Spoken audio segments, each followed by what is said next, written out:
When did you realise that something wasn't quite right with your health? The symptoms began to spread. It wasn't just my right hand anymore.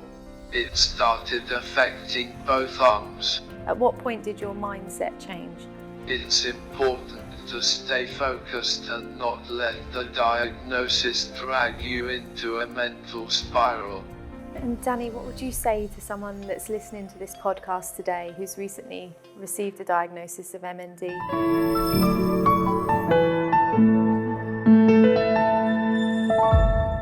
Hello and welcome to the Life and Loss podcast, where we seek to normalise conversations about illness and grief, helping individuals feel less isolated and alone. I'm Hannah, and today I'll be talking to Danny, an inspirational man living with MND. Despite facing immense challenges, including losing the ability to walk, use his arms or breathe unaided, Danny has become a passionate advocate for the MND community. Through his courage and resilience, he continues to work and raise awareness of MND, navigating the physical and mental challenges that come with this disease. Danny's journey is a testament to the strength in the face of adversity, and today he shares his story with us. Welcome, Danny. Thank you for joining me.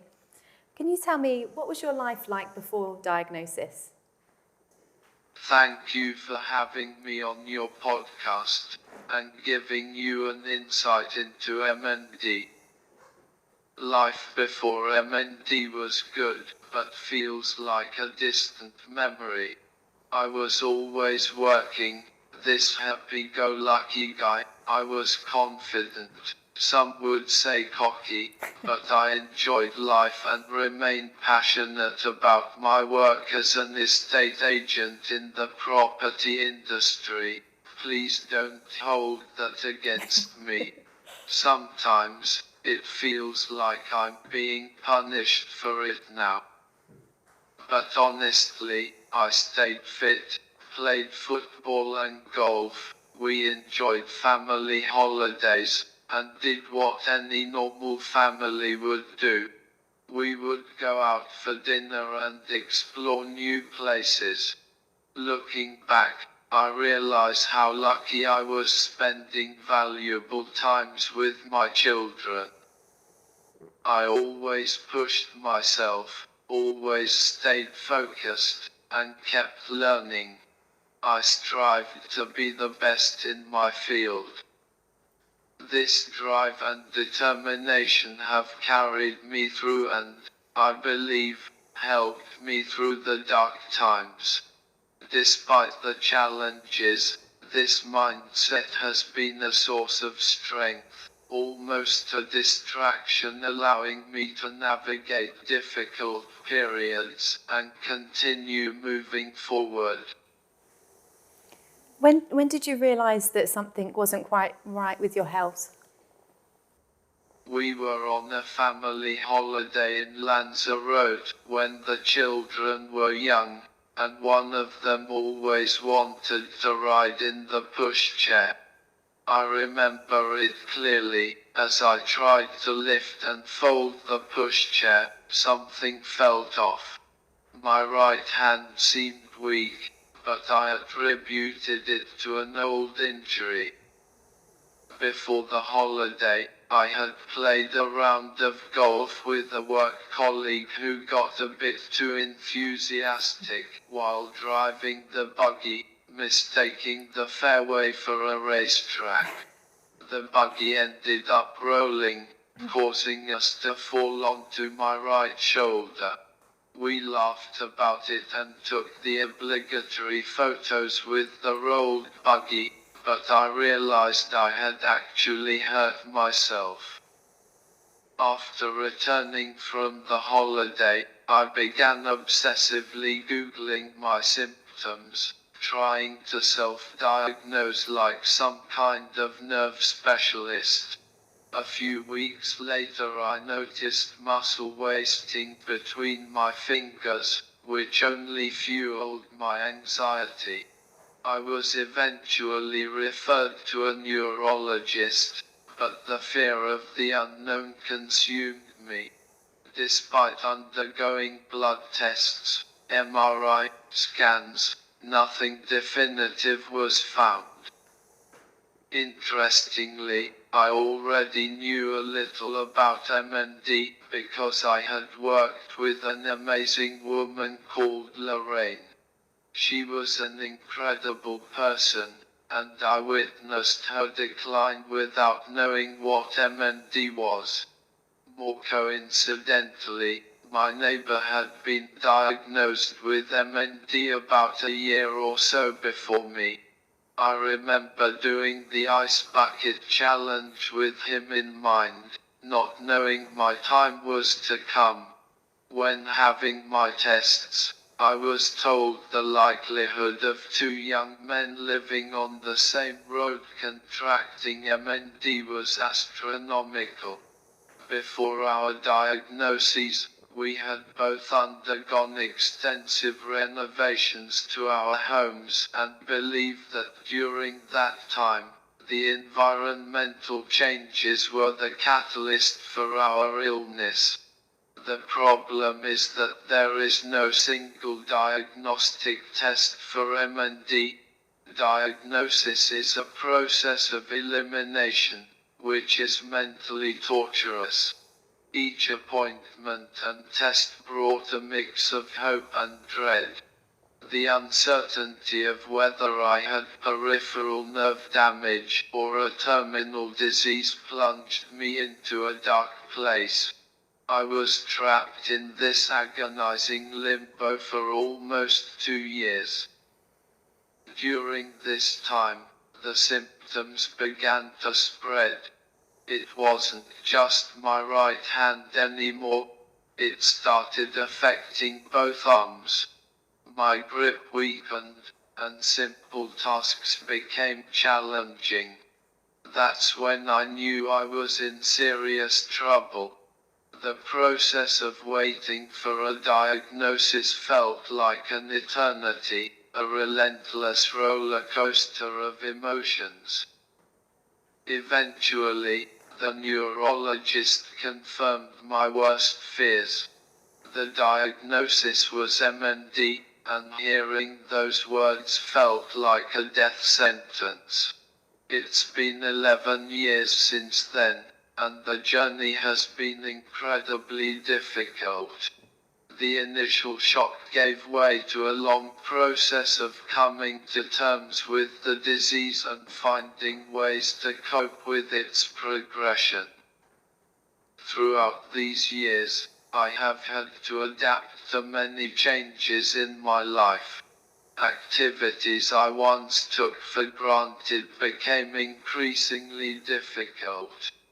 Playing golf, for example, went from being a leisure activity to an impossible feat.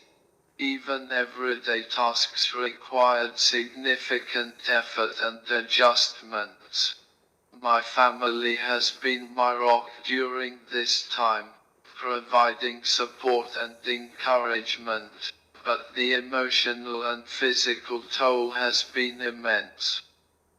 Living with MND is a constant battle against the loss of control over one's own body.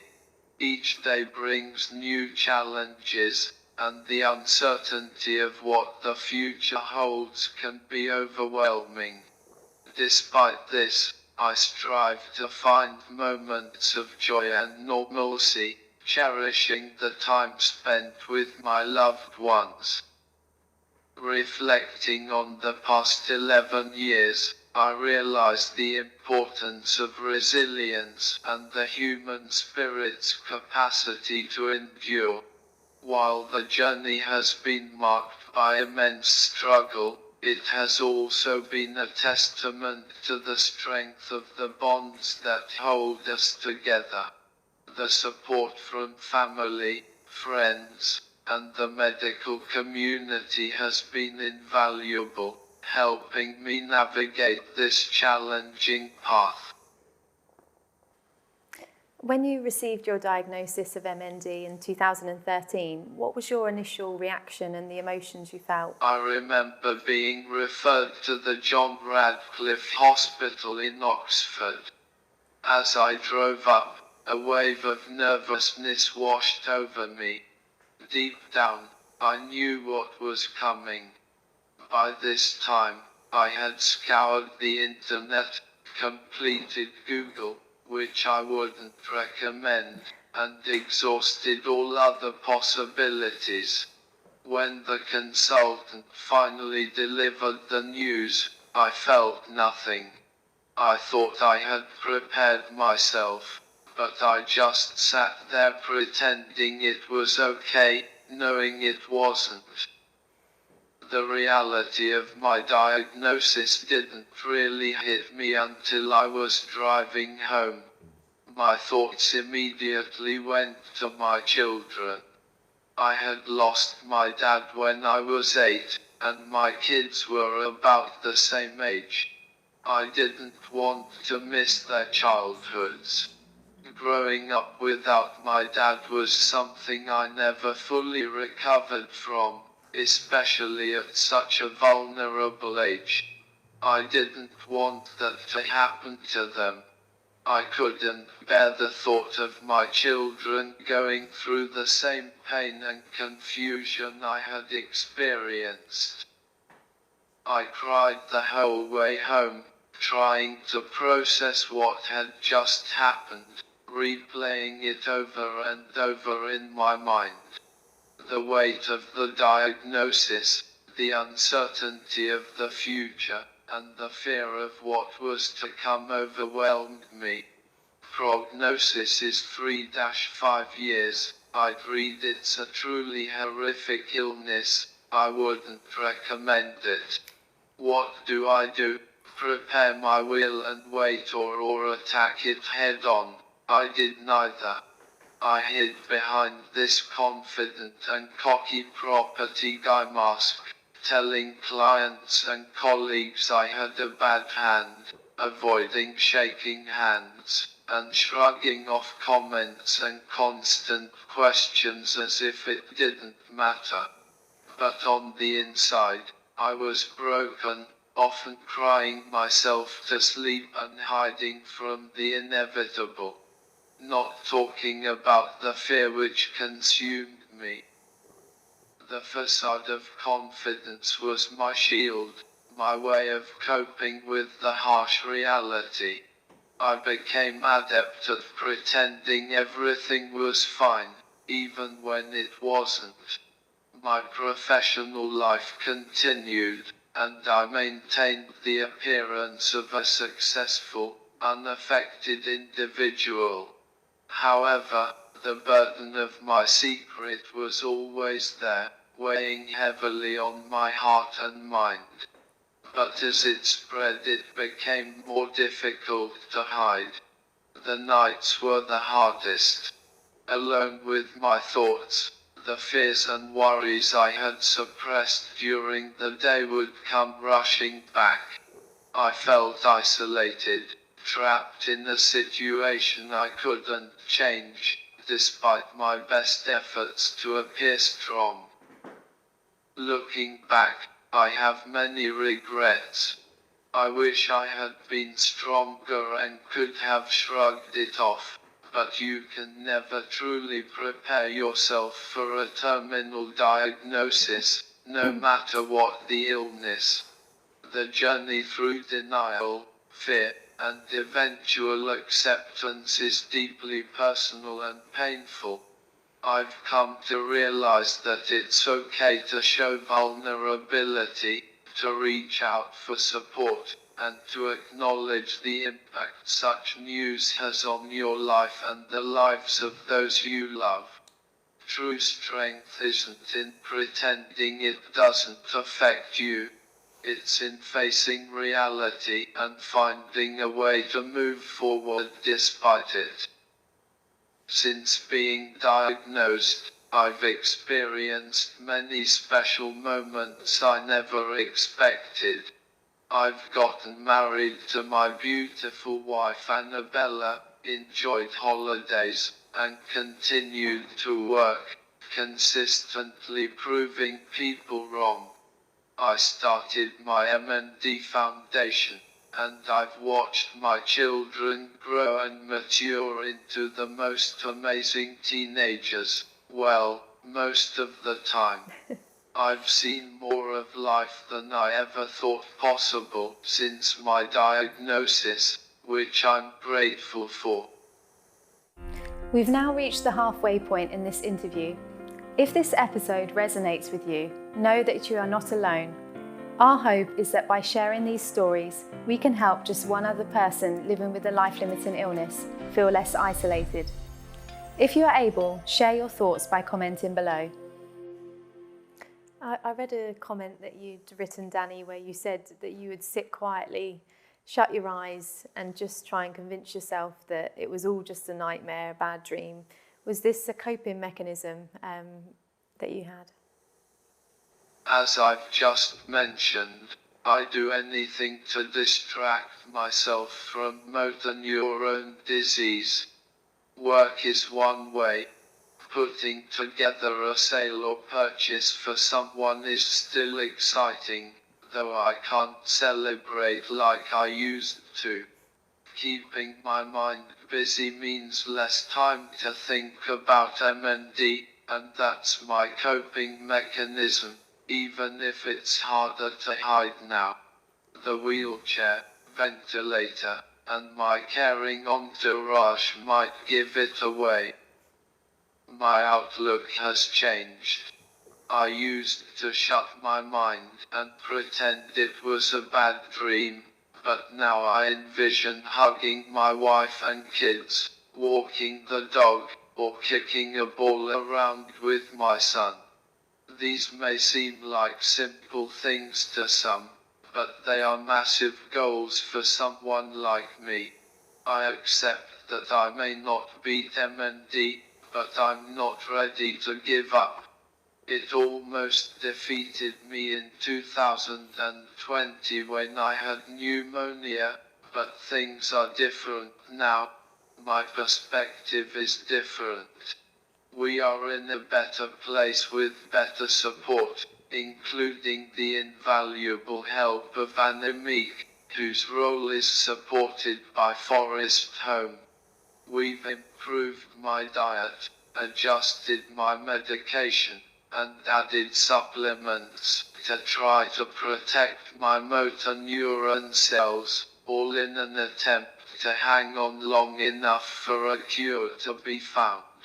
It sounds strange, but even though my condition is progressing, I feel more positive than ever. Danny, how's your illness progressed over the past 10 years? Slow, which on one hand is good, as the longer I am here, the more chance there is of a cure. On the other hand, it's torture, as I'm being dismantled limb by limb. The pattern of destruction varies from patient to patient. We're told no case is the same. My illness started in my right hand, then spread to both arms, then to my feet causing foot drop, my legs, and now it's affecting my speech and breathing. I'm trapped inside my body, it's horrendous. It's not only the physical deterioration. Every day is a mental tug of war. Knowing what's coming, but being powerless to stop it is a relentless psychological strain.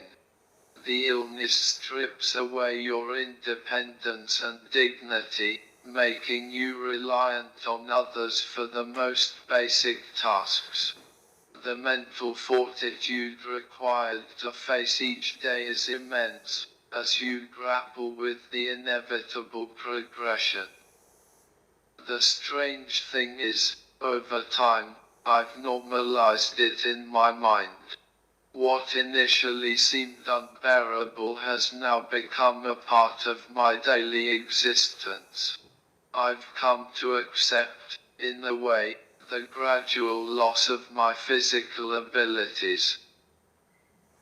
Through all of this, Annemiek has been an unwavering pillar of support.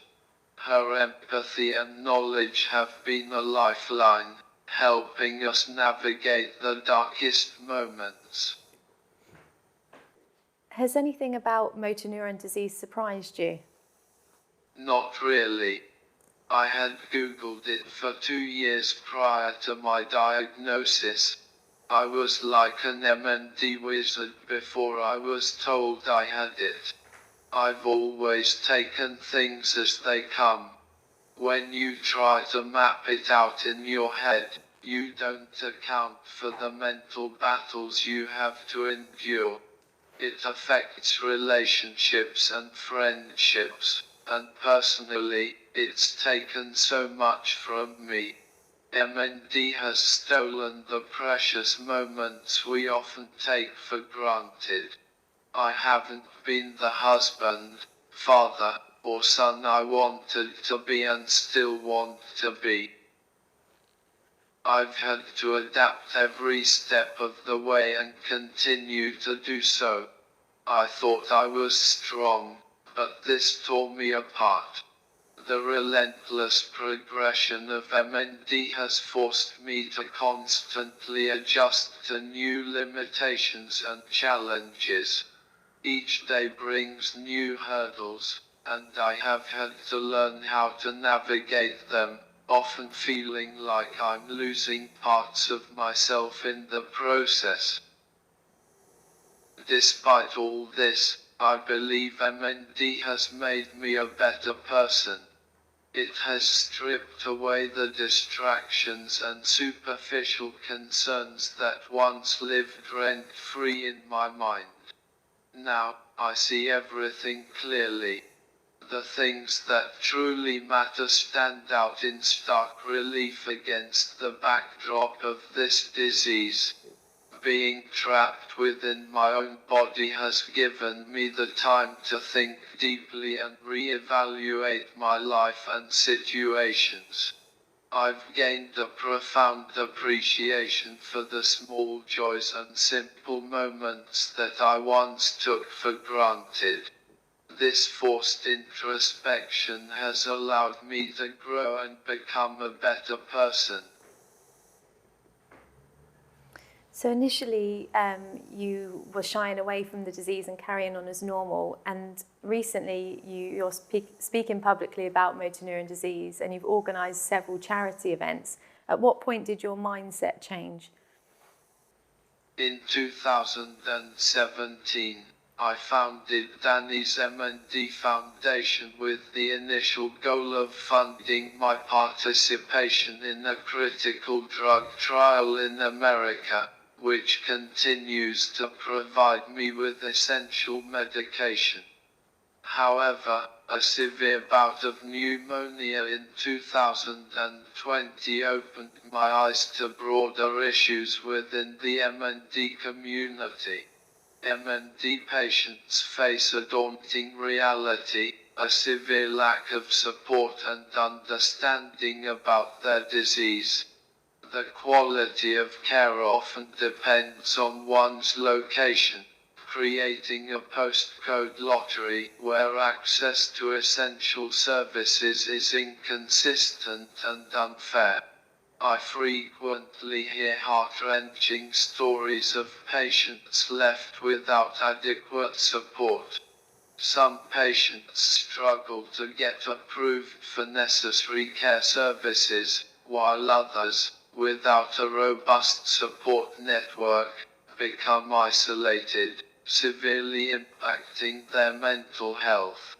Leading consultants recommend specific supplements and diets to help slow the progression of MND, but these come at a high cost.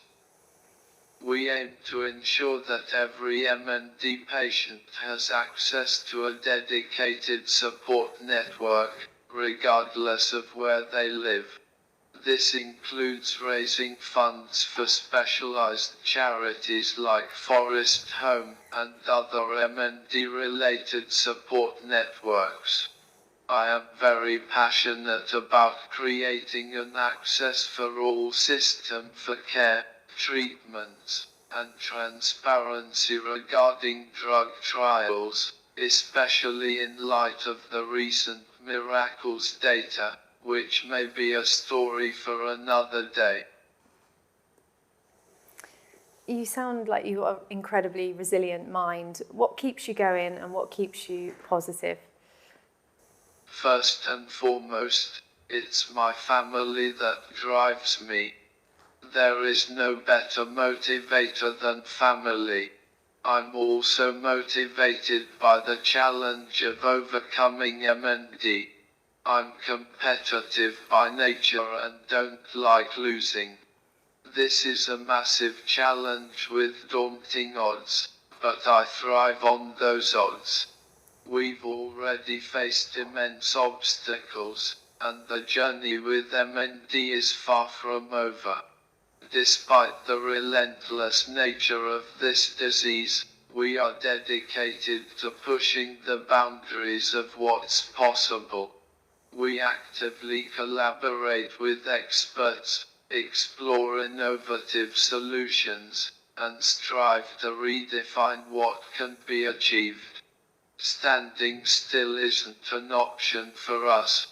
Doing nothing would only let MND dominate my life. I don't think I'm doing anything different from what anyone else would do. It's just survival instinct. The vision of being able to hug my family again, to experience that connection and closeness, fuels my determination. And Danny, what would you say to someone that's listening to this podcast today who's recently received a diagnosis of MND? What advice would you give to them? When I was first diagnosed, I was handed a leaflet and sent on my way. Thankfully, things have improved since then. Public figures like Dodie Weir and Rob Burrow have made a significant impact in raising awareness and changing the narrative around this condition. Nowadays, those who are newly diagnosed have better access to effective treatments, with more clinical trials available than ever before. It's important to stay focused and not let the diagnosis drag you into a mental spiral. Avoid getting overwhelmed by the challenges of MND. Instead, engage in activities that keep your mind active and positive. Charities like Forest Holme, which provide essential support and resources, offer a lifeline that wasn't available in 2013. Joining support groups, such as the fantastic Facebook group MND and Beyond, can also be incredibly beneficial. They provide valuable information and emotional support. Staying active and involved can make a significant difference, helping you maintain hope and resilience. And finally, Danny, what are your hopes for the future? Aside from finding a cure, we need improved access to treatments, greater transparency from leading MND charities and pharmaceutical companies, and a better care system for everyone. Many unpaid carers end up reducing their work hours or quitting their jobs entirely to provide care, which can impact their career progression and financial stability. This issue needs urgent attention. On a personal note, I aim to stay proactive, maintain a positive outlook, continue raising awareness, and fundraise for essential charities. I also hope to keep advocating for those MND warriors who have fought so hard to get us to where we are today. Thank you so much, Danny. And thank you for listening to the Life and Loss podcast. If you'd like more information on our work, you can visit our website, which is forestholmehospice.org.uk. Thank you. If you've been touched by this interview, or you know someone who could benefit from hearing it, I'd encourage you to like, subscribe, and share this podcast. By spreading the word, you help us to reach others living with a life-limiting illness, letting them know that they're not alone.